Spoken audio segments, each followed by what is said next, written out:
Peringatan hari ulang tahunnya yang ke-30 yang baru lalu, anggota organisasi ini bertambah dengan Laos dan Myanmar. Dengan demikian, sekarang ASEAN beranggotakan 9 negara. Ini berarti bahwa ASEAN makin mendekati visi para pendirinya, yaitu menciptakan ASEAN yang beranggotakan seluruh negara-negara di Asia Tenggara. Saya berharap perluasan keanggotaan itu akan lebih memperkokoh serta meningkatkan citra ASEAN dalam menciptakan stabilitas politik, keamanan, dan kemakmuran di kawasan kita ini.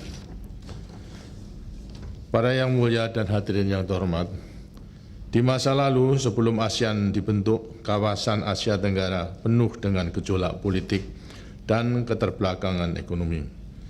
Pada waktu itu, kawasan ini merupakan salah satu kawasan yang menjadi ajang pertikaian antara kekuatan-kekuatan besar di dunia. Asia Tenggara terperangkap dalam pertentangan ideologi dan perang dingin. ASEAN dibangun karena para pendirinya yakin bahwa kemajuan Asia Tenggara hanya dapat terwujud melalui penggalangan solidaritas, peningkatan ketahanan nasional, serta penyatuan sumber dayanya. ASEAN dibentuk dengan tujuan untuk mempercepat pertumbuhan ekonomi, kemajuan sosial, dan perkembangan kebudayaan di kawasan ini. Melalui usaha-usaha bersama, bangsa-bangsa di kawasan ini berketetapan hati untuk bersama-sama memelihara perdamaian dan stabilitas kawasan dengan menghormati prinsip-prinsip hukum dan keadilan, serta berpegang teguh pada prinsip-prinsip piagam perserikatan bangsa-bangsa. Sementara itu, AIPU yang dibentuk 10 tahun kemudian dimaksudkan untuk menambah bobot kerjasama regional itu melalui forum kerjasama antar parlemen. Dengan demikian, pemerintah bersama-sama para wakil rakyat yang duduk di parlemen dapat bahu-membahu meningkatkan kerjasama di tingkat regional. Seperti halnya dengan pemerintah, wakil-wakil rakyat yang tergabung dalam AIPU juga selalu berupaya untuk mendukung kemajuan ASEAN dalam menghadapi isu-isu global seperti isu hak asasi manusia, demokrasi, lingkungan hidup, tenaga kerja. Pemerintahan bersama-sama AIPU telah menghasilkan kesepakatan yang menjadi pegangan kita bersama dalam menyampaikan sikap kita bersama itu. Sekarang perang dingin telah lama berakhir. Pertentangan ideologi dan persaingan antara blok-blok telah usai.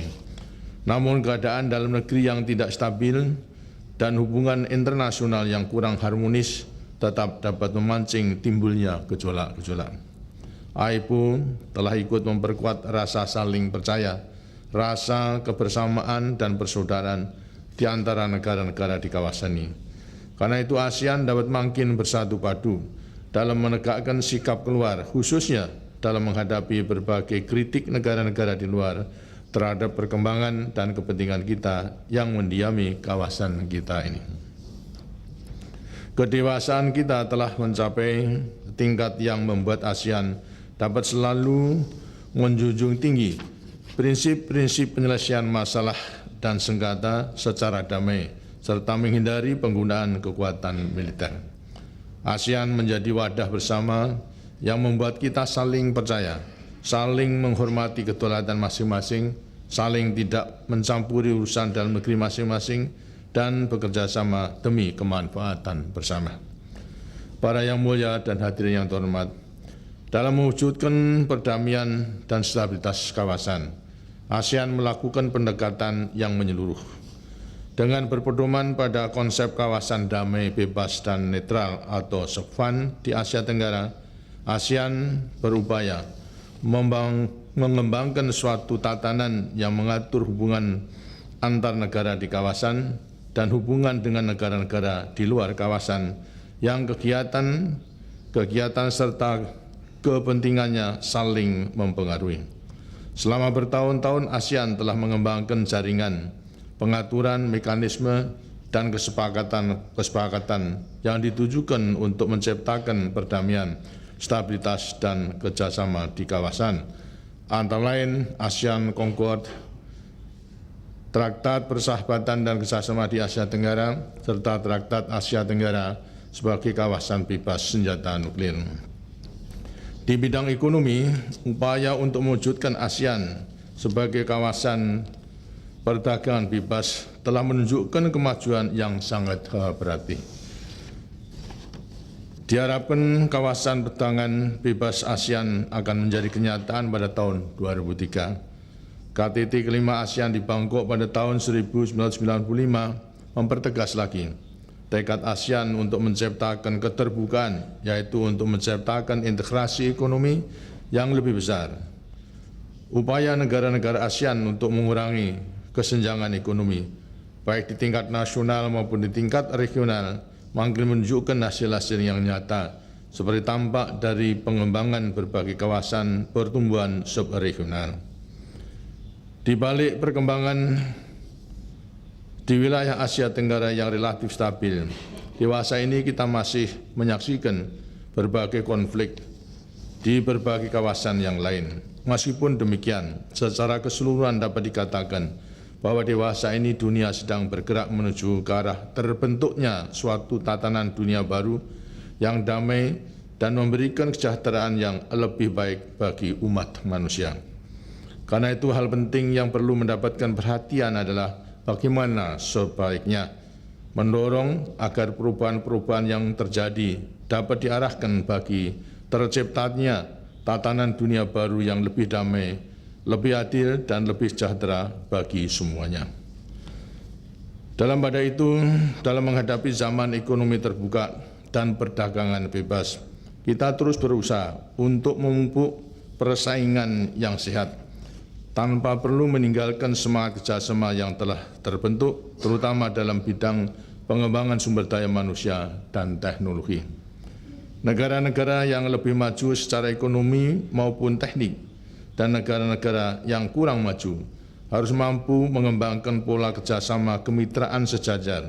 Hal ini penting sekali untuk mencapai tujuan kita bersama. Goncangan moneter yang melanda kawasan kita akhir-akhir ini menyadarkan kita betapa pentingnya kerjasama antar negara. Semua negara di wilayah ini perlu membentuk suatu sistem jaringan pengamanan bersama guna menghadapi goncangan-goncangan serupa itu.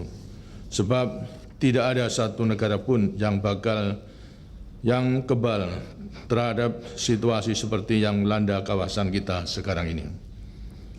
Para yang mulia dan hadirin yang terhormat, setelah mencapai usia yang ke-30, ASEAN telah meletakkan dasar yang kukuh untuk memproyeksikan visi masyarakat ASEAN yang padu, maju, makmur, damai, dan memiliki teknologi tinggi serta peduli terhadap lingkungan di sekelilingnya. Indonesia percaya bahwa ASEAN pada masa 30 tahun ke depan akan menjadi organisasi yang memiliki kemandirian, kematangan, dan kemampuan untuk dapat memelihara stabilitas keamanan dan perdamaian di Asia Tenggara khususnya dan kawasan yang lebih luas di Asia Pasifik. AIPO sebagai organisasi antar parlemen dapat membantu memperkokoh tercapainya tujuan ASEAN tadi. Sesuai dengan ciri dan aspirasinya, maka AIPO dapat memberikan bobot yang lebih besar pada dukungan dan partisipasi rakyat dan organisasi kerjasama regional ASEAN, khususnya melalui forum kerjasama antar parlemen. Di samping itu, peran dan kegiatan AIPO juga merupakan sarana peningkatan hubungan antara manusia di kawasan ini. Melalui pertemuan ini, diharapkan agar AIPO dapat ikut membahas masalah-masalah yang menjadi kepentingan bersama. Yang mulia dan hadirin yang terhormat, ASEAN sedang dalam proses penyusunan suatu visi untuk memasuki abad ke-21 yang dikenal dengan visi 2020. Dengan tetap menyadari peran masing-masing, tujuan-tujuan ASEAN yang hendak kita capai tidak bisa tidak memerlukan kerjasama yang kukuh antara pemerintah dan parlemen ASEAN. Terwujudnya kemakmuran, kestabilan, dan keamanan di kawasan ini membutuhkan dasar-dasar kerjasama yang saling menunjang antara pemerintah dan parlemen. Akhirnya saya sampaikan selamat bersidang. Dengan ini saya nyatakan sidang Komite Kerja dan Sidang Umum ke-18 Organisasi Antarparlemen Negara-Negara Anggota ASEAN (AIPU) secara resmi dimulai. Semoga Tuhan Yang Maha Esa melimpahkan rahmat-Nya kepada kita semua. Terima kasih. Wassalamualaikum warahmatullahi wabarakatuh.